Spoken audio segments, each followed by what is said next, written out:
ते काय चालायचं? त्या जो क्युबा नावाचा देश आहे, ओरिजिनली स्पेनची वसाहत होती. आता स्पेनची वसाहत आहे, पण वेळ अशी आली की सर्व जे लॅटिन अमेरिकन राष्ट्र आहेत ते वन बाय वन करून आपलं स्वातंत्र्य प्राप्त करतायत. तर क्युबा कसं मागे सुटणार? क्युबामध्ये सुद्धा लढा सुरू झाला. पण उत्तरेत अमेरिका आहे. उत्तरेत अमेरिका म्हणजे युनायटेड स्टेट्स ऑफ अमेरिका. त्यांनी बघितलंय की क्युबामध्ये लढा सुरू झाला, मग आता आपण हस्तक्षेप करायला पाहिजे. लगेच अमेरिकेने क्युबाला मदत केली की तुम्ही चिंता नका करू, आम्ही तुमची मदत करणार. अमेरिकेने मदत करून क्युबाला स्वतंत्र प्राप्त करून दिले. पण नो डाऊट बाळांनो, इतिहास आहे, इतिहासात आपल्याला एक गोष्ट कळून चुकलेली आहे की कोणीही कुणाची मदत फुकटात करत असतो का? फुकटात बिकटात या जगात काही होत नसतं. लक्षात घ्या. कोणाच्या काहीतरी अपेक्षा असतील, कोणाला काहीतरी पाहिजे असेल म्हणून मदत करणार आहे. क्युबामध्ये काही प्रमाणात तेल सापडलं होतं. तिथे ऊसाची शेती व्हायची. ऊसाच्या शेतीपासून दोन महत्वाचे प्रोडक्ट बनवले जातात. सांगू शकता काय काय असतं? एक असतं आपलं साखर, दुसरं असतं आपलं दारू, मोलॅसेस आहे ना. तर मडी बनायची, त्यातनं दारू बनायची आणि साखर बनायची. ठीक आहे, तर बाटली पाडू नका. ते दारू इथून बनायची मला नाही. तर व्हायचं असं की क्युबा आहे, क्युबाची अर्थव्यवस्था आहे, दोनच गोष्टींवरती चाललेली आहे की तिथे होते ऊसाची शेती आणि त्या ऊसापासून तिथे बनतं बाबा दारू आणि त्या व्यतिरिक्त बनते साखर. आता मी तुम्हाला सांगतोय की क्युबाला स्वातंत्र्य प्राप्त झालं, अमेरिकेच्या मदतीने स्वातंत्र्य प्राप्त झालं. म्हणजे विदाऊट एनी डाऊट की व्यापारिक संबंध क्युबाचे फक्त कोणत्या देशाबरोबर असणार? अमेरिकेबरोबर होते, बाकी कुठल्याही देशाबरोबर नव्हते. तर साखर बनायची, दारू बनायची, मळी बनायची आणि हा सर्व जो व्यापार आहे तो फक्त अमेरिकेबरोबर व्हायचा. अमेरिकेने काय केलं माहिती आहे का? की क्युबाचे लोक बिचारे गरीब टाईपचे होते. क्युबाच्या लोकांना जास्त काही अक्कल नव्हती आणि जसं स्पॅनिश लोकांना तिथून हाकलून लावलं, तर स्पॅनिश लोकांचे मोठमोठे बाग होत्या. म्हणजे ऊसाची शेती त्याला म्हणा, ऊसाचे मळे त्याला म्हणा, मोठेचे मोठे होते. तर स्पॅनिश लोकांना अमेरिकेने हाकललं, ऊसाचे मळे अजून पण तिथेच आहे. मग अमेरिकेने फायदा घेतला की आपण एक काम करू की हे जे ऊसाचे मळे आहेत ते आपल्या मालकीखाली घेऊ. म्हणजे अमेरिकन लोक क्युबामध्ये गेले आणि तिथे जी ऊसाची शेती आहे त्याचे हे लोक मालक झाले, ते जमीनदार लोक झाले. क्युबाचे जे स्थानिक लोक आहे तो कामगार वर्ग झाला. म्हणजे जसं आपल्या महाराष्ट्रात कशी परिस्थिती आहे की ऊसाचे मळे जर का बघितले, ऊसाच्या बागा जर का बघितल्या, कोणाकडे आहेत त्या? पश्चिम महाराष्ट्र, कोल्हापूर, सांगली, सातारा, अहमदनगर, इकडे सगळं ते आहे, अहिल्यानगर आहे ना. पण जर का तुम्ही कामगार बघितले, तुम्हाला माहिती असेल की मराठवाड्यातले बिचारे गरीब लोक आहेत तिथे कामगार म्हणून काम करतात. आता क्युबात तुम्ही परिस्थिती बघा कशा प्रकारची आहे की क्युबाचे स्थानिक लोक आहेत, त्यांच्याकडे जमीन नाहीये, त्यांच्याकडे ऊसाचे मळे सुद्धा नाहीये, ते बिचारे फक्त कामगार आहेत. आता या शेतीची जी मालकी आहे ती युएसए म्हणजे अमेरिकन लोकांकडे गेली. ते अमेरिकन जमीनदार यायचे, क्युबामध्ये राहायचे आणि स्थानिक लोकांची पिळवणूक करायचे. म्हणजे मला एक सांगा की आता जमिनीची मालकी अमेरिकन लोकांकडे, क्युबाचे व्यापारी संबंध अमेरिकेकडे. म्हणजे आपण म्हणू शकतो की अमेरिकेचे पूर्णपणे आर्थिक हितसंबंध आता क्युबामध्ये इन्व्हॉल्व आहे. तर काय वाटतं तुम्हाला, राजकीय दृष्टिकोनातून अमेरिका क्युबाला इंडिपेंडन्स देईल की नाही देणार? देईल की नाही देणार? तो डायरेक्टली आपण म्हणू शकतो की डायरेक्टली गुलाम तर करू शकत नाही, कारण कुठेतरी America once upon time colony होतं. तर प्रत्यक्षात तो त्याला हे नाही करणार, गुलाम नाही करणार, पण अप्रत्यक्षपणे तो प्रयत्न करणार की कुठेतरी इकडची जी राजकीय सत्ता आहे ती माझ्या हातात राहावी. म्हणून अमेरिकेने काय केलं, एक व्यक्तीला उभं केलं, त्याचं नाव होतं बतिस्ता. अमेरिकेच्या मदतीने हा माणूस क्युबाचा हुकुमशाह झाला, हा डिक्टेटर झाला. तर बतिस्ता अमेरिकेच्या मदतीने क्युबाचा डिक्टेटर झाला. तिकडे कार्यक्रम असा चाललाय की ऊसाची शेती होते, ऊसाची शेती होते, कामगार जे लोक आहेत ते स्थानिक आहेत, त्यांचं पिळवणूक होते, त्यांचं शोषण होते. आता बिचारे स्थानिक लोक आहेत, त्यांच्याकडे जमीन नाही, मालकी नाही, पैसा नाही, संपत्ती नाही, गरिबी आहे, दारिद्र्य आहे, हे मरतायत, हे परेशान आहेत की आता आम्ही करावं काय? तो very fortunately for the Cuba की त्यातनं एक स्थानिक मुलगा उदयास आला. फार मस्त मुलगा होता तो, फार जबरदस्त माणूस होता. हा माणसाने अभ्यास करायला सुरुवात केली. याला एक लक्षात आलं की माझ्या देशात ना कायदा अजिबात नाहीये, कायदा हुकुमशहाकडे आहे आणि हुकुमशाह कायदा आपल्या अनुसार वळत असतो बाबा. आणि हे जे बिचारे स्थानिक लोक आहेत त्यांची पिळवणूक होत असते. त्याने विचार केला की जो स्टँडर्ड कायदा आहे आपण त्याचा अभ्यास करणार. त्याचा अभ्यास करत करत करत हा माणूस लॉयर झाला, हा माणूस वकील झाला. मग त्याला एक गोष्ट लक्षात आली की जे पण लोक माझ्याकडे येतात त्यांचे काही केस असते कोर्टमध्ये, ते फाईट करायला येतात, पण त्यांच्याकडे द्यायला पैसा नसतो. मग या माणसाने निर्णय घेतला की मी एक काम करतो की फ्री लिगल सर्व्हिस, की कोणीही या आणि कोणाला जर का काही लिगल सर्व्हिस पाहिजे असेल, जर का कोर्टात तुमची केस फाईल करायची असेल, पैसे द्यायची गरज नाही, मी फ्री मध्ये तुमची केस फाईट करणार. तर बरेच लोक याच्याकडे यायला लागले आणि मुख्यत्वे जे लोक यायचे ते कामगार असायचे आणि मुख्यत्वे ज्या केस असायच्या त्या जमीनदारांच्या विरुद्ध असायच्या. याला एक गोष्ट कळून चुकली की कामगारांकडे अजिबात काही अधिकार नाहीये. जर का कोर्टात केस जरी गेली तरीही जो निर्णय येतो तो नेहमी जमीनदारांच्या बाजूनेच येतो. तर नुसते केस फाईट करून, नुसते कायद्याची भाषा करून इथे काही होणार नाहीये. आपल्याला लोकांना सोबत घ्यावा लागेल, सोबत घेऊन क्रांती करावी लागेल, बतिस्ताला हाणून पाडावा लागेल. कारण बतिस्ता हा अमेरिकेचा एजंट आहे. जोपर्यंत अमेरिकेचा दबदबा जात नाही तोपर्यंत क्युबाचं काहीही भलं होणार नाहीये. तर या माणसाने आपल्यासारखे समविचारिक लोक सोबत घेतले, काही कामगार लेबर त्यांना सुद्धा सोबत घेतलं, बाकी सुद्धा गरीब जे लोक होते ते सोबत घेतले. आणि 1952 1953 1900 म्हणतोय, 1952-53 या माणसाने प्रयत्न केला की सत्ता पालट करतो आणि बतिस्ताच्या विरुद्ध विद्रोह करतो. पण त्या काळात याच्याकडे एवढी ताकद नव्हती की बतिस्ताला हाणून पाडणार. कारण बतिस्ता कोणाचा माणूस आहे? अमेरिकेचा. यू कान फाईट अगेन्स्ट अमेरिका. तर बतिस्ताने याचा जो विद्रोह होता तो बंडात कन्वर्ट करून टाकला आणि त्याला सप्रेस केलं, त्याला दाबून टाकण्यात आलं. बरं, दाबून टाकण्यात आलं तर आलं, या माणसाला पकडण्यात आलं, त्याला स्पष्ट सांगण्यात आलं की तुला मारून टाकू की देश सोडून जातो. तो बोलला मला मारू नका सरकार, मी वाटल्यास देश सोडून जातो. तर याला देश निकाला तडीपार ज्याला तुम्ही सोप्या भाषेत म्हणतात ते करून टाकलं की निघेतून परत या देशात तू दिसायला नको. तर हा जो यंग मुलगा होता, हा जो एनर्जेटिक मुलगा होता, त्याला वाटत होतं की क्युबाची परिस्थिती काहीतरी बदलावी. अनफॉर्च्युनेटली त्याचं जे बंड आहे ते अयशस्वी झालं आणि त्याला क्युबातून हाकलण्यात आलं. त्या मुलाचं नाव सांगू शकता काय? The legendary man Fidel Castro. नाव ऐकलंय का? He is the one. हा मुलगा आहे विशित, म्हणजे तुमच्या वयात त्या माणसाने पहिला प्रयत्न केला होता की सत्ता पालट करतो, हा व्यक्ती आहे तो फिडेल कॅस्ट्रो. तर ज्या क्षणी याला देशातून काढून टाकण्यात आलं, या माणसाने आपला क्युबा नावाचा देश सोडला आणि हा माणूस मेक्सिको इथे गेला. आता मेक्सिको म्हणजे त्या काळात क्रांतिकारी लोकांचं बाबा सेंटर होतं. हा तिथे गेला, तिथे जाऊन हा राहायला लागला. मीनवाईल काय झालं की लॅटिन अमेरिकेतच अर्जेंटिनामध्ये एका मुलाचा जन्म झाला. 1928ला त्या मुलाचा जन्म होतो. तर ज्या क्षणी त्या मुलाचा जन्म झाला, पालन पोषण त्याचं होत होतं. Very fortunately for that man. मी लक्षात घ्या कोणत्या देशाबद्दल मी बोलतोय. अर्जेंटिना दक्षिणेत आहे है ना. तर अर्जेंटिनामध्ये या बालकाचा जन्म झाला होता. तर ज्या क्षणी त्या मुलाचा जन्म झाला, व्हेरी फॉर्च्युनेटली फॉर हिम, की असं मिडल क्लास मधलं तो यायचा. त्याचे जे आई बाबा आहेत पॉलिटिकली अवेअर होते, त्याचे जे आई बाबा आहेत शिक्षणाबद्दल अवेअर होते. त्याच्या आई बाबांनी निर्णय घेतला की आपला मुलगा जाणार आणि मुलगा जाऊन शाळेत शिक्षण घेणार. पण ज्या क्षणी हा शाळेत जायचा तो ना फार बिमार पडायचा, खूप जास्त त्याची तब्येत खराब व्हायची. आता त्याची तब्येत खराब व्हायला लागली, तो परेशान व्हायला लागला. मग डॉक्टर त्याच्याकडे आले आणि डॉक्टर त्याला बोलले की बाळा तू शाळेत जाऊ शकत नाही. मुलगा बोलला असं काय झालं मला? डॉक्टर बोलले की बाळा तुला ना दमा आहे, अस्थमा आहे, जर का तू शाळेत गेला तुझी तब्येत फार खराब होणार, तू घरीच थांबत जा. मुलगा बोलला हरकत नाही, घरीच थांबतो. पण या मुलाला शिक्षणाची कुठेतरी आपण म्हणू शकतो की आतून असं वाटायचं की मला शिक्षण भेटायला पाहिजे. तो घरीच थांबला, घरीत पुस्तकं वाचायचा. आता व्हेरी फॉर्च्युनेटली फॉर हिम, की कधीच हे दशक असेल तुम्ही विचार करा की 1930चं हे दशक असावं. त्या काळात इंस्टाग्राम नाहीये, त्या काळात फेसबुक नाहीये, त्या काळात युट्यूब नाहीये. जर काही असतं तर आजकालचे असतात ना लहान लहान किडे आपले, ते मोबाईल बसून असं खालीवर गुलाबी साडी लाली लाल लाल ते तमाशा बघत असतात. तो तमाशा नाहीये. मग करायचं काय? पुस्तकं वाचायचे. व्हेरी फॉर्च्युनेटली त्याचे आई बाबा त्याला पुस्तकं वाचून देतात. तो वाचतोय वाचतोय वाचतोय, प्रचंड वाचतोय. आणि एक सिद्धांत तुम्ही लक्षात घ्या की जेवढं जास्त तुम्ही वाचणार तेवढे जास्त चान्सेस आहेत की तुम्ही एक दिवस साम्यवादी म्हणजे कम्युनिस्ट बनणार. कारण वाचता वाचता वाचता वाचता संघर्ष माणसाला समजतो आणि एक वेळ माणसाला संघर्ष समजला की तो काही शांत बसत नाही, तो क्रांती करतो. तर हा माणूस लहानपणीच साम्यवादी झाला होता. साम्यवादाचा जबरदस्त प्रभाव याच्यावर पडला होता. त्याने मार्क्स वाचले, त्याने लेनिन वाचले, त्याने भगतसिंग बद्दल आयडिया घेतली, त्याने गांधी बद्दल आयडिया घेतली. जगातले जेवढे महान थॉट आहे सगळ्याबद्दल त्या माणसाने माहिती घ्यायला सुरुवात केली.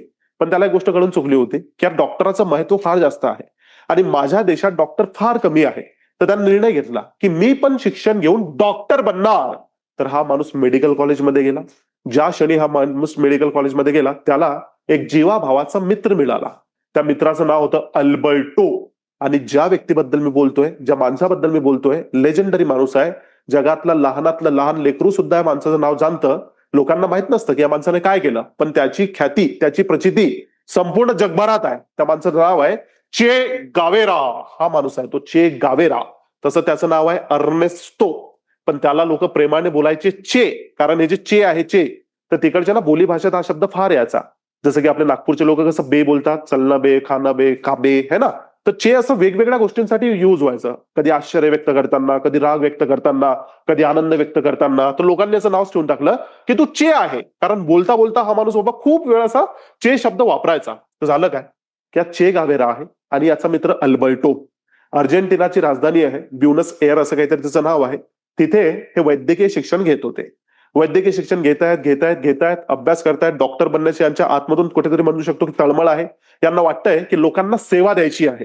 पण अभ्यास करत करत करत करत या लोकांनी एक 500cc नॉर्टॉन बाईक विकत घेऊन टाकली.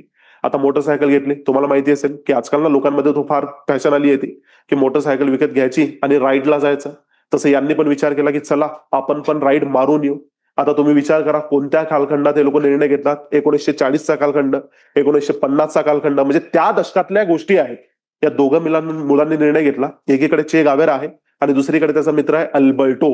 या दोघांनी निर्णय घेतला की चला राईड मारून येऊ, बाईकने इकडे तिकडे फिरून येऊ. तर या लोकांनी 500cc बाईक घेतली. 500cc म्हणजे तुम्ही ना आजच्या सारखं तिला कम्पेअर नका करू की आजच्या 500cc म्हणजे फार ऍडव्हान्स बाईक असते.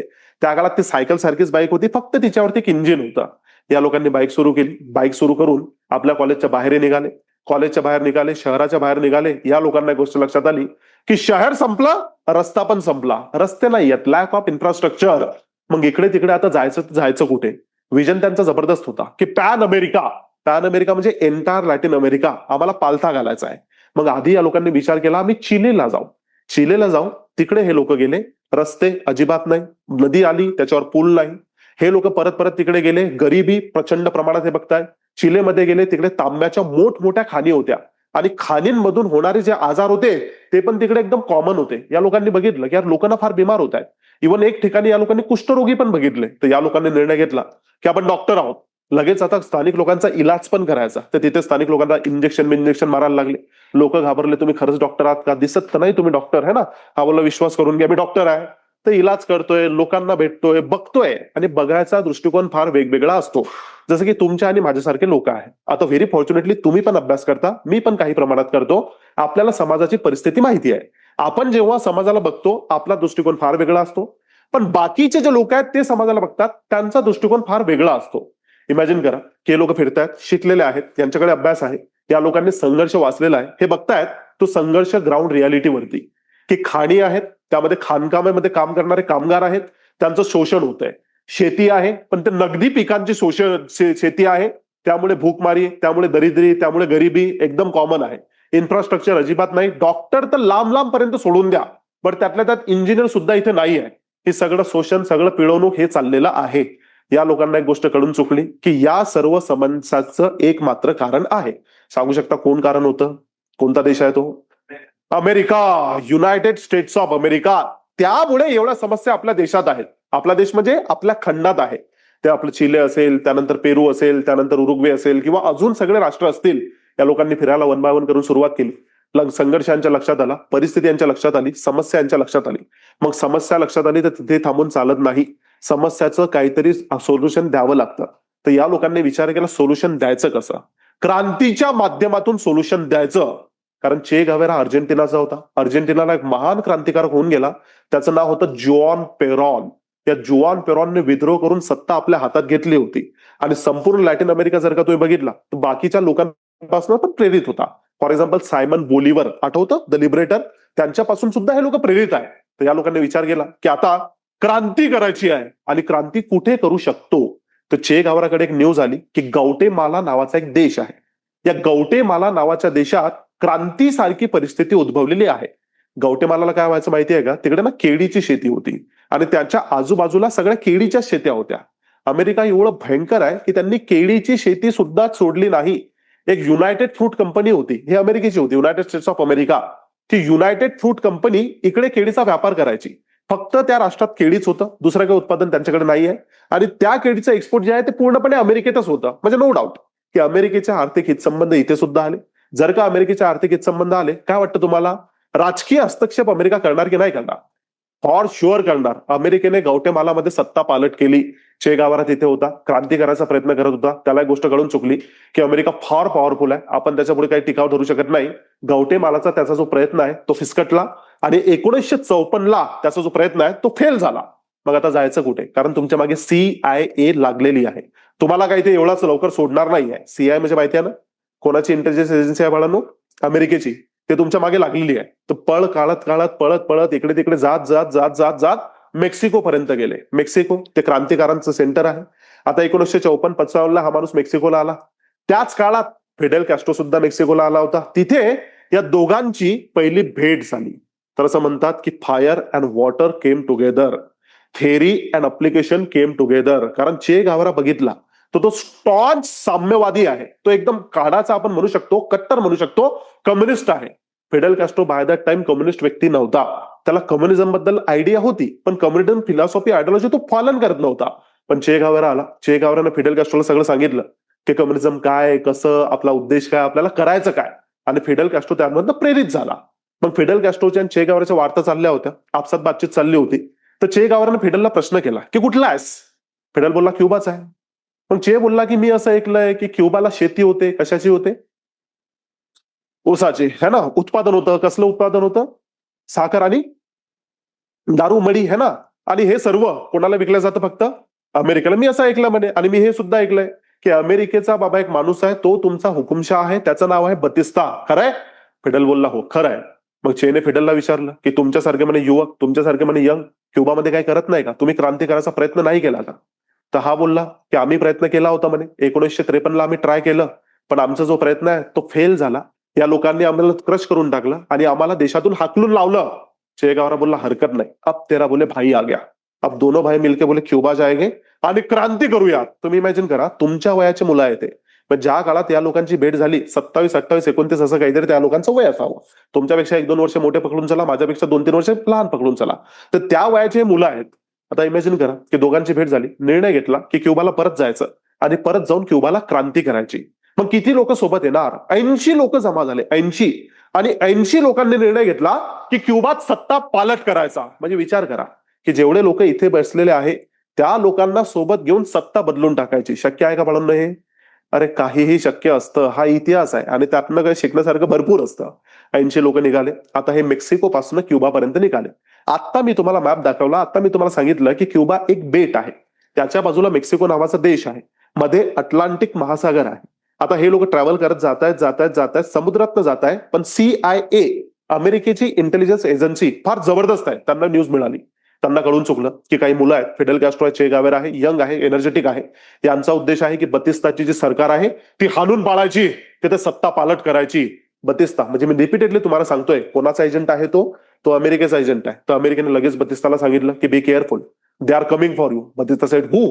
अरे म्हणे ते दोघं आहेत, एकाचं नाव म्हणे चे गावेरा आहे, तो साम्यवादी आहे, खूप म्हणे काळजी घे त्याची. आणि दुसरा जो आहे म्हणे तो फिडेल कॅस्ट्रो आहे, त्याने आधी पण सत्ता पालटचा प्रयत्न केला होता. आता हा काळ म्हणजे कसा शीत युद्धाचा काळ आहे. आणि शीत युद्धात जग जे आहे ते 2 भागात विभागलेलं होतं. एक भाग जो होता त्यांना कम्युनिस्ट किंवा साम्यवादी म्हणायचे, आणि त्यांचा जो नेता होता तो रशिया किंवा USSR होता. आणि दुसरा जो भाग आहे ते भांडवलशाहीवाले होते, कॅपिटलिस्ट होते, आणि त्यांचे जे नेते होते ते म्हणजे अमेरिका. तर अमेरिका साम्यवादाला घाबरायचं. अमेरिकेचं असं म्हणणं होतं की काहीही करा पण साम्यवादाला पसरू देऊ नका. जर का पसरलं आणि माझ्या एवढ्या जवळ आलं तर मला आणि माझ्या व्यवस्थेला फार मोठा धोका आहे. तर चे गावेरा हा माझ्यासाठी 1 नंबरचा थ्रेट आहे. लगेच त्याने बतिस्ताला सांगितलं की बतिस्ता काळजी घे, ते येत आहेत. बतिस्ता बोलला हरकत नाही. आता तुम्ही इमॅजिन करा की क्युबा एक बेट आहे, आजूबाजूला सगळी किनारपट्टी आहे, तुम्ही समुद्री मार्गाने येत आहे, तुम्ही जहाजाने बसून येत आहे. म्हणजे काय वाटतं, तुमच्याकडे सुरक्षा खूप जास्त आहे की खूप कमी आहे सुरक्षा? जास्त आहे की कमी आहे? अरे तुम्ही लांबून दिसणार की जहाज येत आहे आणि हे सगळे सैनिक तिथे उभे आहेत गोळी मारायला, तुम्ही लांबून दिसणार, म्हणजे तुम्ही सॉफ्ट टार्गेट बनणार. तर व्हेरी अनफॉर्च्युनेटली फॉर देम की 80 लोक हे निघाले होते. जसं बतिस्ताच्या सैनिकांनी बघितलं की दे आर कमिंग, या लोकांनी अंधाधुंद फायरिंग सुरू केली, गोळीबार सुरू केला. बऱ्याच गोळ्या लोकांना लागल्या, बरेच लोक त्यात मेले. व्हेरी अनफॉर्च्युनेटली फॉर चे गावेरा अँड द बटिस्टा, आपला हा फिडेल कॅस्ट्रो, की त्यातले फक्त 12 लोकच जिवंत उरले. फक्त 12 लोक, यू कॅन इमॅजिन. बाकी सगळा मारल्या गेले. आणि फॉर्च्युनेटली फॉर चे गावेरा अँड द वर्ल्ड की चे गावेरा जिवंत वाचले, फिडेल कॅस्ट्रो सुद्धा जिवंत वाचला. आणि फिडेलचा छोटा भाऊ होता राहुल कॅस्ट्रो, तो सुद्धा जिवंत वाचला. आणि त्यांच्या व्यतिरिक्त अन्य 9 लोक होते. आता हे सगळे लोक उतरले, त्यांनी समुद्रामध्ये जंप घेतली, उडी टाकून ते पोहायला सुरुवात केली. आता या माणसाला मी तुम्हाला सांगितलं की चे गावेराला लहानपणी दमा होता, पण त्याने त्या दमा ओव्हरकम केला. नंतर तो नॅशनल लेवलचा स्विमर पण झाला होता, तो पोहायचा, तर तैराक आहे तो. पोहत पोहत पोहत हे लोक समुद्र किनारवरती आले, किनारपट्टीतून जंगलात पळून गेले. आणि जंगलात जाऊन आता ते लोक गनिमी कावा, गरिला वॉरफेअर हे करायला सुरुवात करतात. तर ऍक्च्युली आता ते लोक गनीम झाले. गनीमचा अर्थ असा असतो, गरिलाचा अर्थ असा असतो की लपायचं, लोकल सपोर्ट गेन करायचा, शस्त्र गोळा करायचे, आणि जे बतिस्ताची रिजीम आहे त्यांच्या विरुद्ध लढा द्यायचा. तर जंगल टू जंगल, जंगल टू जंगल, इकडे तिकडे फिरायचे. एक वेळ बतिस्ताच्या सैनिकांनी यांना बघितलं आणि गोळी मारली. चे गावाराच्या पायात ती गोळी लागली सुद्धा होती, हा माणूस जखमी झाला होता. तरीही थांबायचं नाव घेत नाही, यांचा संघर्ष सुरू आहे. फक्त 12 लोक आहेत. आता तुमचा उद्देश आहे की सत्ता पालट करायचा आहे. पण जर का सत्ता पालट करायचं असेल तर तुम्हाला आता स्थानिक लोकांना सोबत घ्यावं लागेल. स्थानिक लोकांना जर का सोबत घ्यावं लागेल तर त्यांना संघर्ष समजून द्यावा लागेल. मग गाव टू गाव, जंगल टू जंगल, विलेज टू विलेज जायचे, लोकांसोबत भेटायचे आणि त्यांना सांगायचे की आपला उद्देश काय, प्रॉब्लेम काय. बतिस्ता आहे, बतिस्ता अमेरिकेचा माणूस आहे, ऊसाची शेती आहे, आपण कामगार आहोत, जमिनीवरती आपली मालकी नाही, आपल्याकडे पैसा संपत्ती नाही, काहीतरी आपल्याला करावं लागेल. लोकांनी प्रश्न केला, काय करावं लागेल? या लोकांनी उत्तर दिलं, क्रांती करावी लागेल, त्याशिवाय पर्याय नाही. आणि ही जी क्रांती होईल ती साम्यवादी क्रांती असणार. लोकांना साम्यवाद म्हणजे माहिती नव्हतं. हे सोप्या भाषेत सांगायचे की बघा, जे संसाधने आहेत, जे रिसोर्सेस आहेत, त्याच्यावरती सगळ्यांची समभाग जवणार किंवा इक्वल भागीदारी होणार. लोक बोलायचे ठीक आहे, जे तुम्ही बोलताय बरोबर आहे. लोक यांच्यासोबत सामील व्हायला लागले. हळूहळू हळूहळू करत यांचा एक मोठा बेस झाला. ज्या क्षणी यांचा बेस वाढत होता, ज्या क्षणी लोक यांना भेटत होते, तर चे गावराला क्युबाच्या जंगलामध्ये अजून एक गोष्ट कळून चुकली की इथे ना भूकमारी खूप कॉमन आहे, लोकांना खायला काही मिळत नाही. तर चे गावराने निर्णय घेतला की आता मी बेकर पण बनणार. त्याने बेकरी पण सेटअप केली. तर बेकरी सेटअप केली, पैसे इकडून तिकडून गोळा करायचे, जे बतिस्ताचे लोक आहेत त्यांना लुटून टाकायचे, जे अमेरिकेचे लोक आहेत त्यांना लुटून टाकायचे, पैसा आणायचे, टाकायचे आणि इथे लोकांना अन्नधान्य हे सगळं पुरवायचे. तर स्थानिक लोकांचा सपोर्ट मिळाला. लोक यांच्या सोबत आले. 1959चा कालखंड आला, 1959, आणि 1959च्या कालखंडात यांनी बतिस्ताच्या विरुद्ध परत क्रांती केली. आणि व्हेरी फॉर्च्युनेटली फॉर चे गावरा अँड द फिडेल कास्ट्रो, 1959ची ही जी क्रांती आहे ती यशस्वी झाली. बटिस्ताने तिथून लगेच पळ काढला. आता बटिस्टा पळून गेला, फिडेल कॅस्ट्रो, चे गावरा यांच्या हातात सत्ता आली. हे लोक 30, 31, 32, 33 ह्या काहीतरी व्हायचे असतील. आता एवढ्या यंग लोकांकडे सत्ता आली. तुम्ही विचार करा, या लोकांकडे सत्ता आली, आता करायचं काय? तर लगेच फिडेल कॅस्ट्रो बोलला की मी प्रेसिडेंट होणार, राष्ट्रपती. चे कोण बनणार? तर चेकडे 2 महत्वाच्या रिस्पॉन्सिबिलिटी देण्यात आल्या. एक नॅशनल बँक आहे, तू त्याचा अध्यक्ष हो, आणि उद्योग मंत्रालय ते पण तुझ्याकडे ठेव, फॉरेन मंत्रालय ते पण त्याच्याकडे ठेव. तर चेकडे वेगवेगळे पोर्टफोलिओ देण्यात आले. त्यामध्ये बँक होतं, त्यामध्ये उद्योग मंत्रालय होतं, आणि राष्ट्रपती म्हणजे महत्वाचा जो मुख्य व्यक्ती आहे तो झाला बाबा फिडेल कॅस्ट्रो. क्युबामध्ये हे लोकांनी आपली सत्ता मिळवली. ज्या क्षणी या सत्ता लोकांनी मिळवली, काय वाटतं तुम्हाला? या लोकांनी सत्ता मिळवली, यांच्यासाठी तो अभिमानाचा क्षण आहे, पण एका राष्ट्रासाठी तो अपमानाचा क्षण आहे. सांगू शकता कोणासाठी आहे तो? अमेरिका. त्यांची नाक कापली की अरे माझा माणूस, हे काल परवाचे मुलं आहे ना, सरकारला अजिबात आवडत नाही की काल परवाचे मुलं हे असं कसं आंदोलन करू शकतात, है ना, हे करूच शकत नाही. ते अजून आवडत नाही या लोकांना. ते लोक लगेच झुकत नाही. अमेरिकेला अजिबात आवडलं नाही की काल परवाचे मुलं, त्यातल्या साम्यवादी मुलं माझ्या विरुद्ध जाणार. अमेरिकेने लगेच त्यांना वॉर्निंग दिली की बी केअरफुल, बटिस्टाला सत्ता परत द्या. हे लोक बोलले नाही देणार, जे करायचंय ते करा. अमेरिका बोलला परिणाम फार भयंकर होणार. आता अमेरिकेसमोर एक मोरल प्रश्न उपस्थित झाला की मी एवढं मोठं राष्ट्र, मी महासत्ता, क्युबा एवढंच राज्य आहे, लेकरांना माहित पण नव्हतं, मी आता दाखवलं है ना, एवढंच बेट आहे. मी जर का क्युबावरती आक्रमण केलं तर माझी इज्जत जाईल. तर प्रत्यक्षात मी आक्रमण करू शकत नाही, अप्रत्यक्ष मात्र करू शकतो. कारण काय होतं की प्रत्येक राष्ट्रामध्ये तुम्ही बघा बाळांनो, तिथे राष्ट्रवादी लोक सुद्धा राहतात, तिथे गद्दार लोक सुद्धा राहतात. तरी क्युबामध्ये सुद्धा ती परिस्थिती होती की काही जे लोक आहेत ते फिडेल कॅस्ट्रो, चे गावारा यांचा साथ देतात, पण काही जे लोक आहेत ते बतिस्ताच्या सोबत सुद्धा उभे होते. अमेरिकनना त्यांनी सगळ्याचे सगळे संसाधने पुरवले, अमेरिकेंना त्यांना जहाज वगैरे दिले, अमेरिकेने त्यांना शस्त्र वगैरे दिले, अमेरिकेने त्यांना फायनान्शियल मदत सुद्धा केली, आणि त्यांना परावृत्त केलं की तुम्ही जा आणि जाऊन या लोकांविरुद्ध युद्ध करा. म्हणजे बेसिकली अमेरिकेचेच प्रो लोक ते होते. त्या लोकांनी परत फिडेल कॅस्ट्रो, चे गावारा यांच्यावरती आक्रमण केलं, एक युद्ध झालं, त्याला म्हणतात बॅटल ऑफ बे ऑफ पिग्स. तो बे ऑफ पिग्स नावाची एक जागा आहे. हे नौदलाचं युद्ध होतं. एकीकडे बतिस्ताचे सो कॉल्ड सपोर्टर ते ऍक्च्युअली अमेरिकेचे होते, आणि दुसरीकडे फिडेल कॅस्ट्रो, चे गावेरा आणि स्थानिक क्युबाचे लोक. काय वाटतं बाळांनो, विजय कोणाचा होणार? ज्या क्षणी तुमच्याकडे स्थानिकांचा सपोर्ट आहे, जगातली कुठलीही महासत्ता तुमचा पराभव करू शकत नाही.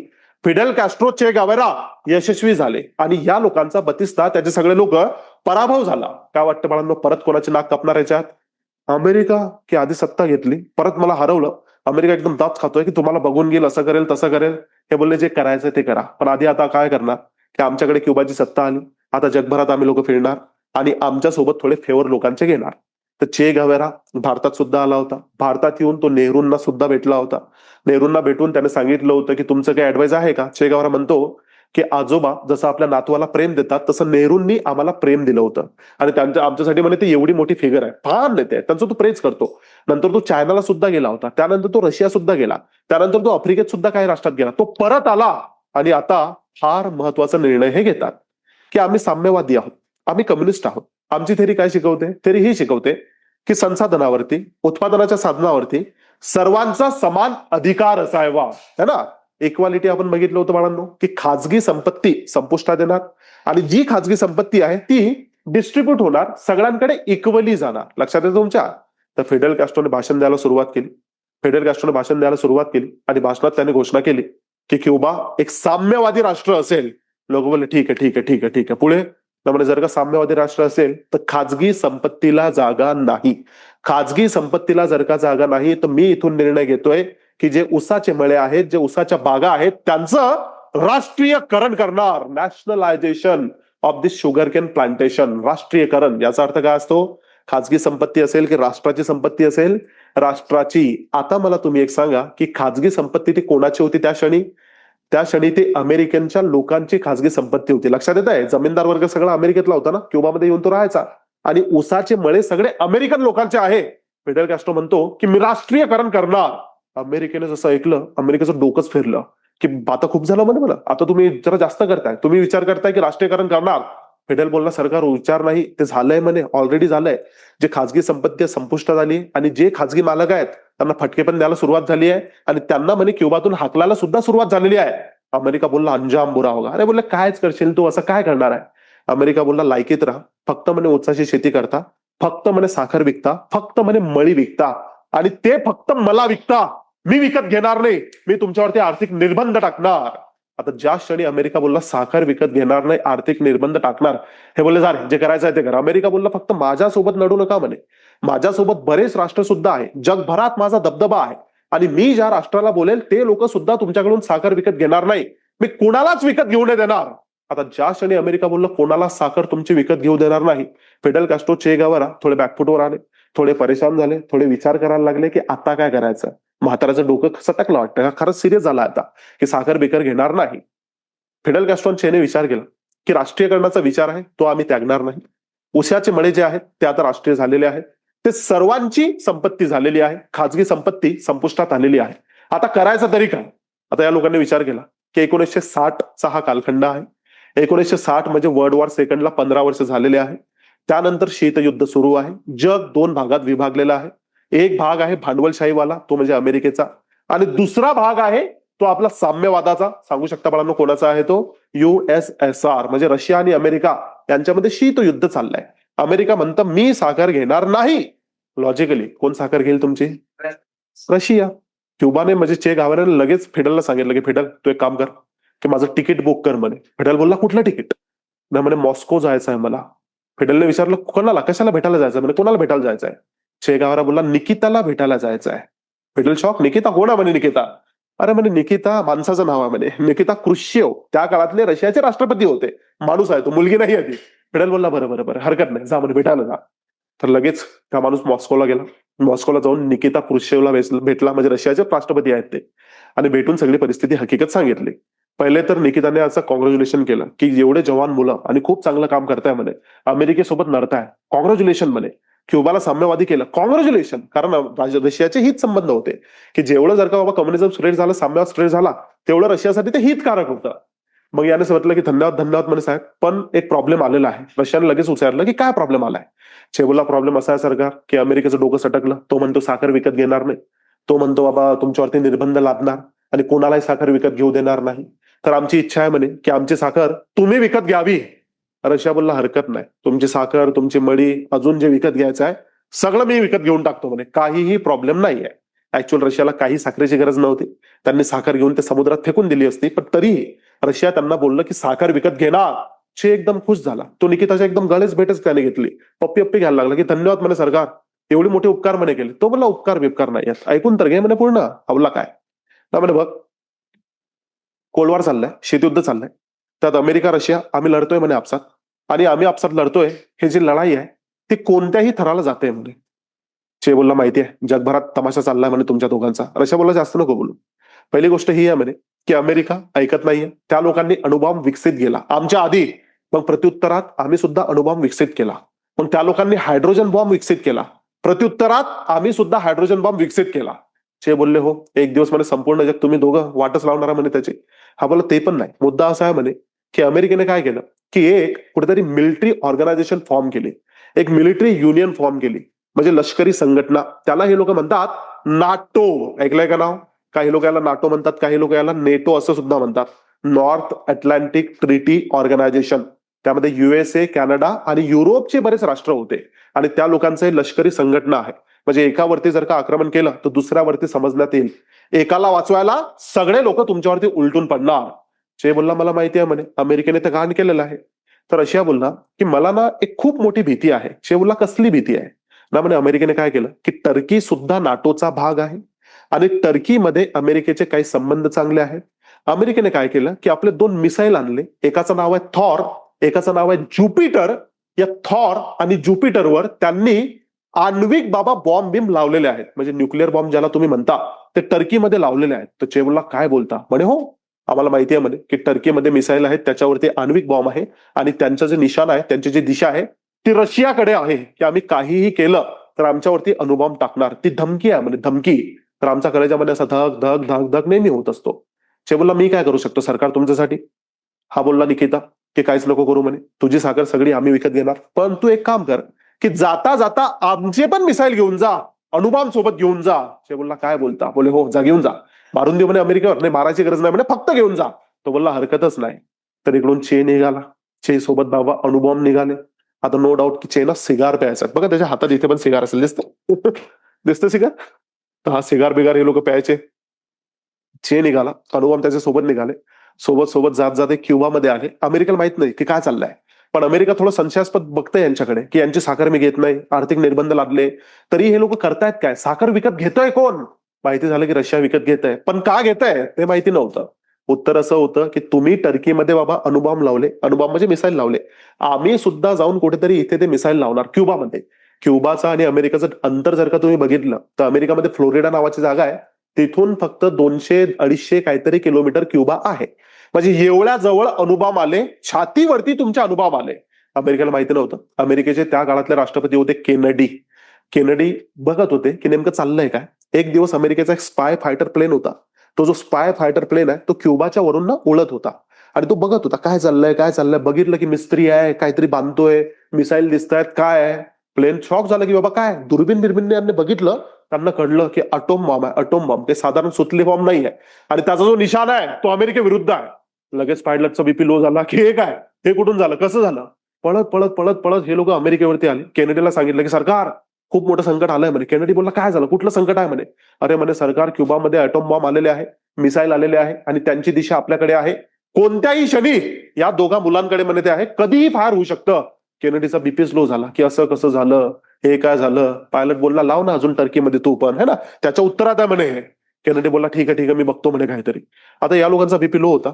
म्हणजे जगात परिस्थिती अशी उद्भवली की जग 3रं विश्वयुद्धाच्या वाटेवरती आहे, येऊन ठेपलेलं आहे. कधीही होऊ शकतं, पण जर का हे युद्ध झालं तर हे आण्विक युद्ध होणार.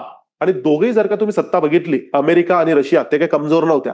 अमेरिका जगाला किमान 20 वेळा बर्बाद करू शकतं, रशिया किमान 30 वेळा संपुष्टात आणू शकतं. एवढी शक्ती त्या लोकांकडे आहे, एवढा विनाश ते करू शकतात. आता हे लोक परेशान झाले. केनेडीने लगेच याला फोन केला, निकिताला. निकिता म्हणजे रशियाचा राष्ट्रपती आहे, आणि लगेच त्याला विचारलं की काय चाललंय क्युबामध्ये. तो बोलला की बघ, जसं तू म्हणे टर्कीमध्ये केलं तसं आम्ही क्युबामध्ये करतोय. केनेडी बोलला सॉरी, चुकी झाली. लगेच म्हणे क्युबामधून तुझे जे अटॉमिक बॉम्ब आहेत परत घे. हा बोलला मी परत घेणार, पण असंच काय परत होणार नाही. आधी टर्कीमधून तू तुझे बॉम्ब काढ, मग आम्ही बघू. आता चे गावेरा, फिडेल कास्ट्रो यांना हे काय माहित नाही. या लोकांचे दोघांचे संवाद सुरू झाले. एकीकडे केनेडी म्हणजे अमेरिकेचा राष्ट्रपती आणि दुसरीकडे आपला हा नकिता म्हणजे तो रशियाचा राष्ट्रपती. दोघांचे संवाद चाललेले आहेत आणि दोघं निर्णय घेत आहे की टर्कीमधून तू काढ. निकिता बोलला ठीक आहे, तुम्ही जर का टर्कीमधून काढलं तर मी सुद्धा क्युबामधून काढून घेणार, हरकत नाहीये म्हणे. पण तुला अजून एक प्रॉमिस करावा लागेल. अमेरिका बोलला काय प्रॉमिस करावं लागेल.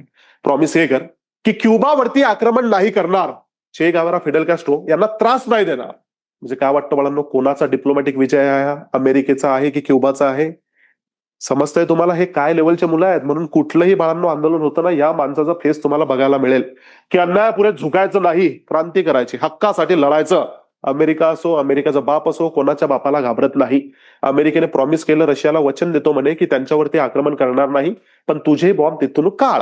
तर ही जी परिस्थिती उद्भवली याला म्हणतात क्युबन मिसाईल क्रायसिस. 1962 ला घडलेली ही घटना आहे. म्हणजे काय की जग 3रं विश्वयुद्धावर येऊन ठेपलं होतं. जगात जे ताणतणाव आहे ते वाढले होते आणि जगात कुठेतरी चुणूक लागली होती की आता आण्विक युद्ध होणार, ही परिस्थिती उद्भवली होती. सर्वांचे बीपी लो झाले होते.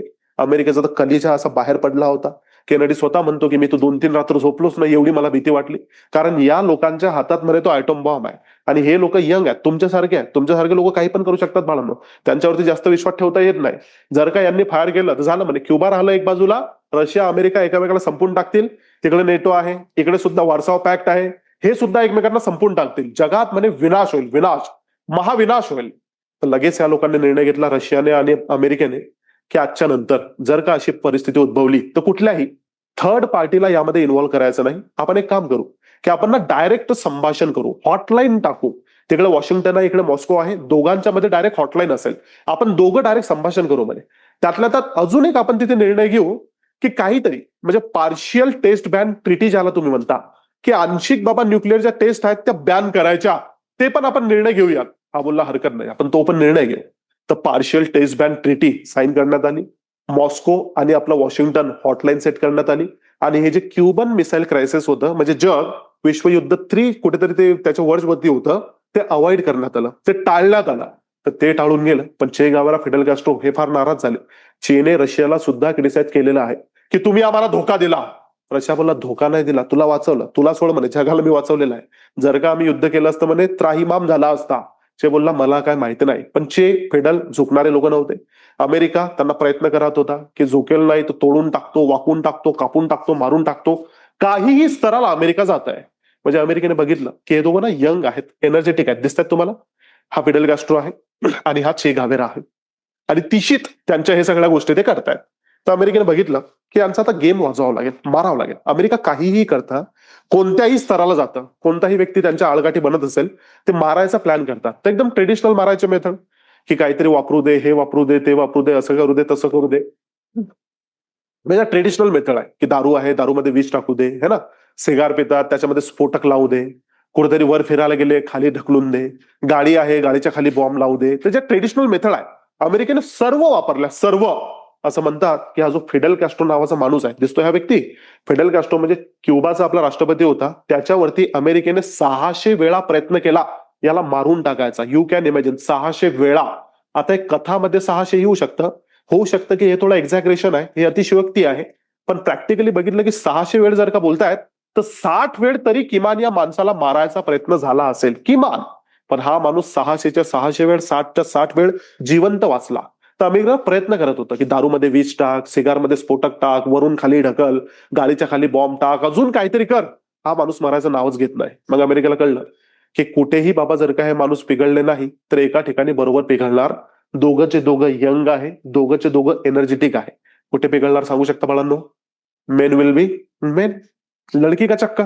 तर अमेरिकेने एजंट पाठवल्या. मार्टिना नावाची एजंट होती, मार्टिना. तिचा उद्देश होता की हनी ट्रॅप करायचा, हनी ट्रॅप करून बरोबर यांना आपल्या जाळ्यात ओढायचं आणि मारून टाकायचं. मार्टिना क्युबाला आली. मार्टिना क्युबाला येऊन ना याच्याबरोबर किमान 8 वर्ष राहिलेली आहे. 8 वर्ष ते संबंधात होते, त्यांचे रिलेशन होते. तर मार्टिना 8 वर्ष होती. अमेरिका मार्टिनाकडे बघत होता की कधी मारणार, कधी मारणार, कधी मारणार. 1, 2, 3, 4, 5, 6, 7, 8 वर्ष याच्या बरोबर राहते. अमेरिकेने एक दिवस मार्टिनाला फोन केला आणि मार्टिनाला विचारलं की विसरलीस की काय? मार्टिना बोलला काय नाही म्हणे, मारायला गेली म्हणे त्याला. तू काय करते म्हणे तिथे? मार्टिना बोलले नाही नाही मला माहिती आहे, माहिती आहे म्हणे, मारते म्हणे, आज मारून टाकते म्हणे त्याला. तर रात्रीची वेळ झाली. रात्रीची वेळ झाली, दोघांची पार्टी बिर्टी काहीतरी चालली होती. चे वेगळा होता, हे दोघं वेगळे होते. मार्टिनाने दारूचा तो प्याला बिला असा भरला आणि दारूचा प्याला भरून ती याच्याकडे जात होती. ऍक्च्युअली त्या दारूच्या प्याल्यामध्ये तिने विष टाकलं होतं. ते याच्याकडे फिडेल कॅस्ट्रोकडे जात होती. हे लोक फार जबरदस्त आहे. ऍक्च्युअली फिडेल कॅस्ट्रो, चे गवेरा, अमेरिका प्रयत्न करतोय की त्यांना हनी ट्रॅप करायचं. अमेरिकेला हे माहित नव्हतं की हे लोकांना हनी ट्रॅप होणार नाहीयेत, हे हनी ट्रॅप करणारे लोक आहेत.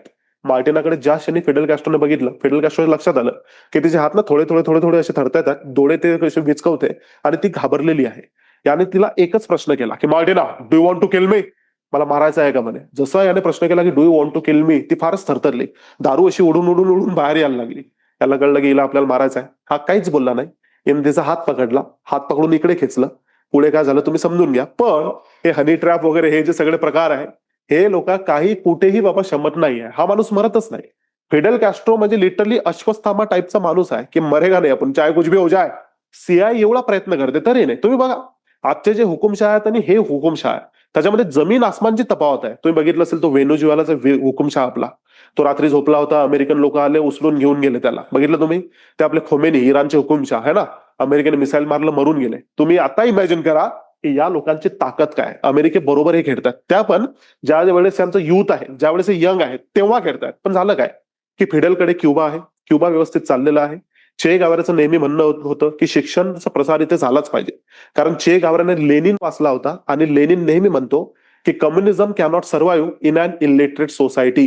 की समाजाला जर का बाबा समजून घ्यायचं असेल, समाजाला जर का पूर्ण माहिती करून घ्यायची असेल साम्यवादाची, तर समाजामध्ये शिक्षण असणं गरजेचं आहे. ते फार गरजेचं आहे. तर या माणसाने शिक्षणाचा प्रचार प्रसार क्युबामध्ये केला. परत या माणसाला एक गोष्ट ही पण माहिती होती की पूर्ण लॅटिन अमेरिका जर का बघितला तर वैद्यकीय सेवा नाही, डॉक्टर उपलब्ध नाही, तर वैद्यकीय शिक्षणाचा सुद्धा प्रसार व्हायला पाहिजे. वैद्यकीय मोठमोठे दवाखाने या लोकांनी उभारले, वैद्यकीय कॉलेजेस या लोकांनी उभारले. आज पण तुम्ही बघितलं क्युबा जगात नंबर 1 आहे डॉक्टर एक्सपोर्ट करण्यामध्ये. क्युबामध्ये एवढे डॉक्टर बनतात की त्यांच्या गरजेपेक्षा ते जास्त आहे. स्वतःच्या देशात तर ते सेवा देतात, पण लॅटिन अमेरिकेच्या किमान 20 देशांमध्ये ते फ्रीमध्ये सेवा देतात. You can imagine. हे सगळे जे आयडल आहेत ते चे गाव्हेराचे आहेत. काही लोकांचा चे गाव्हेरावरती आरोप आहे की हा जो माणूस आहे ना, हा कत्तल करणारा माणूस आहे, त्याने फार कत्तली केल्या आहेत. आता हे खरं आहे की खोटं आहे याबद्दल फार लोकांचे विवाद असतात. पण झालं काय होतं की जे बतिस्ताचे सपोर्टर होते, ते बतिस्ताचे सपोर्टर चे गाव्हेराने मारलेले आहे, त्यामध्ये काहीही दुमत नाही आहे. तर हिंसा काही प्रमाणात याने केली आहे, त्यामध्ये सुद्धा काहीही दुमत नाही आहे. पण अगदीच एकदम त्याला जल्लाद बोलणं, कत्तली केल्या असं बोलणं हे थोडं जास्त होतं. कारण कॅपिटलिस्ट लोकांना हे लोक अजिबात आवडत नाही. कॅपिटलिस्ट लोक जे आहेत ते नेहमी यांना क्रिटिसाइज करत असतात. पण आता हा माणूस क्युबामध्ये होता, शिक्षणाचा प्रसार करतोय, वैद्यकीय सेवा तिथे पुरवतोय, इन्फ्रास्ट्रक्चर डेव्हलप करतोय, बँक स्ट्रॉंग करतोय, फॉरेन संबंध आपले मजबूत करतोय, युएन मध्ये जातोय, युएन मध्ये जाऊन भाषण देतोय. युएनचं याचं भाषण फार प्रसिद्ध आहे. चे गावारा युएन मध्ये गेला होता, युएन मध्ये अमेरिकेच्या जाऊन समोर तो बोलला होता की पॅट्रिया और मोयरे. तर पॅट्रिया और मोयरेचा अर्थ असतो की बाबा मातृभूमी या तर मरण, हे दोन पैकी काहीतरी मला एक पाहिजे. की पॅट्रिया और मोयरे. अमेरिकेने लगेच याला युएनच्या बाहेर पण काढलं होतं. इव्हन याच्यासाठी पहिल्यांदा काही लोकांनी युएनच्या बिल्डिंग वरती सुद्धा अटॅक केला होता. हा फार जबरदस्त आहे, हिरो सारखा हा माणूस होता. पण झालं काय, क्युबामध्ये एकंदरीत हे सगळं चाललंय, क्युबामध्ये क्रांती झालेली आहे. हा माणूस एकदम हाडाचा क्रांतिकारी आहे, हाडाचा साम्यवादी आहे. साम्यवादाची थेअरी जी बोलेल हा माणूस तो इम्प्लिमेंट करणार. साम्यवाद काय सांगतं की साम्यवाद एकाच राष्ट्रामध्ये आणायचा आहे की जगभरात आणायचा आहे? जगभरात आणायचा आहे. जगभरात आणायचा अर्थ असा आहे बाळांनो की लोक पॉलिटिकल बॉर्डरमध्ये विश्वास ठेवत नाही. या लोकांचं म्हणणं असतं की जगभरातले जे लेबर आहे, जगभरातले शोषित पीडित वंचित जे आहे ते सगळे भाऊबंद आहे. जर का असतील तर जगभरात साम्यवाद पसरवायचा आहे. तर एक दिवस हा फिडलला बोलला की फिडल, आता ना आपण एक काम करू, लॅटिन अमेरिकेभर ही क्रांती पसरवू. फिडेल बोलला ठीक आहे, हरकत नाही, पण प्रत्यक्ष माझा सहभाग नसेल. मला फक्त क्युबा सोबत घेणं देणं आहे. तुला करायचं असेल तर माझी ऍडवाइस आहे की काळजी घेऊन कर. हा बोलला हरकत नाही. हा माणूस जाऊन वेगवेगळ्या राष्ट्रांमध्ये प्रयत्न करत होता की क्रांती करायची. हा माणूस काँगोला गेला होता, तिथे सुद्धा याने प्रयत्न केला होता. व्हेर इज काँगो? कोणत्या खंडात माहिती आहे का? आफ्रिका है ना. तर काँगो म्हणजे आफ्रिका, तिकडे सुद्धा याने प्रयत्न केला की मी तिकडे क्रांती करतो. परत आला, परत येऊन काही काळ आपल्या याच्यात होता, क्युबामध्ये होता. याच्या एक लक्षात आलं की बोलिव्हिया नावाचा देश आहे, तिथे क्रांती चाललेली आहे. तर ज्यावेळेस बोलिव्हियामध्ये क्रांती चाललेली होती, ज्याला एक गोष्ट कळून चुकली की मला पण त्या क्रांतीमध्ये सहभागी व्हायचं आहे. आणि या सगळ्या ज्या मी कथा तुम्हाला सांगतोय, या सगळ्या ज्या गोष्टी मी सांगतोय, तर हे काय मी स्वतः लिहिलेलं नाहीये, इतिहासकारांनी सुद्धा त्या लिहिलेलं नाहीये. चे गावेरा स्वतः ते लिहून सोडतो. त्याने एक आपलं पुस्तक लिहिलंय, त्याचं नाव आहे द मोटरसायकल डायरीज. ते त्याचं आत्मचरित्र आहे, द मोटरसायकल डायरीज. तिथे आपलं संपूर्ण आयुष्य तो सांगतो, संघर्ष तो सांगतो, क्रांती तो सांगतो, अमेरिकेची कशी दडपशाही होती ते पण तो सांगतो, आणि कशा प्रकारे आम्ही कार्य केलं तो ते पण सांगतो. तर झालं असं की हा माणूस बोलिव्हियामध्ये गेला, तिथे क्रांती चालली होती. फिडेल कॅस्ट्रो त्याला बोला होता की जाऊ नको, मला ना काहीतरी संशयास्पद वाटतंय, मला काही ठीक नाही वाटत आहे, तू नको जाऊ म्हणे. हा बोलला होता मी जाणार, बोलिव्हियाच्या क्रांतीमध्ये मी सहभागी होणार. हा माणूस बोलिव्हियाला गेला. बोलिव्हियाला जाऊन 1965 पासून तर 1967 हा तिकडे होता 2-3 वर्ष. इकडून तिकडे तिकडून तिकडे तुम्ही लिहिता लिहिता की बोलिव्हियामध्ये राजकीय स्थैर्य अजिबात नव्हतं, अस्थैर्य होतं है ना. रिपीटेडली सत्ता पालट व्हायचा, हा तो कालखंड आहे. तर ज्यावेळेस क्रांती चालली होती हा त्यामध्ये सहभागी झाला. पण हळूहळू याला एक गोष्ट कळून चुकली की हे काही क्रांती वगैरे नाहीये, हा अमेरिकेचा CIA प्लॅन आहे टू किल चे गावेरा. कारण आपण जरी चे गावेराला क्रांतिकारीच्या दृष्टिकोनातून बघत असलो, अमेरिका याला अतिरेकीच्या दृष्टिकोनातून बघायचा. अमेरिका या माणसाला फार घाबरायचा. अमेरिकेचे प्रयत्न होते की काही करून याला मारायचं आहे. बोलिव्हियामध्ये त्या लोकांनी क्रांती जी आहे ती प्लॅन केलेली होती. जे बोलिव्हियाचे सैनिक आहे ते सगळे प्रो अमेरिकन होते. इव्हन काही अमेरिकेचे लोक डिस्गाईज होऊन बोलिव्हियामध्ये शुमार झाले होते. आता त्या क्रांतीत हा माणूस फसला. बोलिव्हियाचे जे सैनिक आहे तेच याच्यावरती आक्रमण करायला लागले. हा माणूस जंगलात लपतोय, पहाडात लपतोय, डोंगरात लपतोय, कपारात लपतोय, गुहेत लपतोय, इकडून तिकडे फिरतोय. कथा अशी येते की एक दिवस हा माणूस लपलेला होता. 1967 ची ती घटना आहे. ऑक्टोबर महिना तो कदाचित असा, मला आठवत नाही. पण 1967 ची घटना आहे. हा एका ठिकाणी लपलेला होता. याच्या बाजूला एक मेंढपाळ होता. तो आपल्या मेंढ्या चारत होता आणि हा येऊन लपला. बोलिव्हियाचे सैनिक याच्या मागे मागे येत होते. हा मेंढपाळाला बोलला की त्यांना सांगू नको मी इथे आहे. पण तरीही जो मेंढपाळ आहे तो बोलिव्हियाच्या सैनिकांना सांगतो की आतमध्ये आहे. सैनिक आतमध्ये येतात, याला गोळ्या मारतात. तो गोळ्या म्हणजे लिटरली छल्ली ज्याला म्हणतात ना ते करून टाकतात. आणि असं म्हणतात की याची जी बॉडी आहे त्याच्याबरोबर फारच वाईट कृत्य त्या लोकांनी केले होते. याचे लेफ्ट हँड कापून टाकले होते आणि हात कापून पाठवून दिले होते क्युबाला, की बघा तुमचा क्रांतिकारक मेला तो. आणि याचं जे शव आहे ते कुठे दफन करण्यात आलं ते कोणालाही सांगण्यात आलेलं नव्हतं. फिडेलकडे जशी ही न्यूज पोहोचली, वृत्त पोहोचली की हा गेला, फिडेल रडायला लागला. तो फार एकदम भावूक झाला. आणि फिडेल कॅस्ट्रो आयुष्यभर, तो लवकर मेलेला नाही, फिडेल कॅस्ट्रो आत्ता त्याचा मृत्यू झालाय. 2000 काहीतरी 8 की 6 की तेव्हा कधीतरी मेला. आत्ता मृत्यू झाला त्याचा. आतापर्यंत तो जीवित होता. You can imagine. अमेरिकेबरोबर तेव्हापर्यंत तो खेळलाय. पण जेव्हा त्याला कळलं की बाबा हा माणूस गेला, तो एकदम भावूक झाला. त्याच्यानंतर आयुष्यभर तो चे गावराबद्दल जेव्हा केव्हा बोलायचा तर फिडेल कॅस्ट्रो वर्तमान काळ त्यासाठी वापरायचा. म्हणजे तो बोलताना कधी असं बोलायचं नाही की चे असा बोलायचा, चे असा करायचा, असा तो कधीही बोलत नव्हता. तो नेहमी बोलायचा की चे असा म्हणतो, चे असा करतो, चे विचार असे आहेत. पण जर का कोणत्याही व्यक्तीबद्दल बोलताना तुम्ही वर्तमान काळी शब्द प्रयोग करत असतील तर काय वाटतं, त्या माणसाची बाळांनो मृत्यू झालेली आहे का?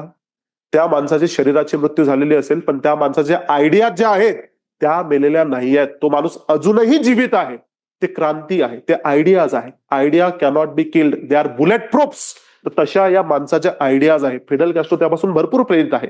जगभरात त्यापासून लोक भरपूर प्रेरित आहेत. पण हे सुद्धा तेवढं सत्य आहे की नंतर फिडेल कॅस्ट्रोनं याचं जे शव आहे त्याची शोधाशोध सुरू केली होती. शेवटी त्याला सापडलं होतं की XYZ ठिकाणी आहे.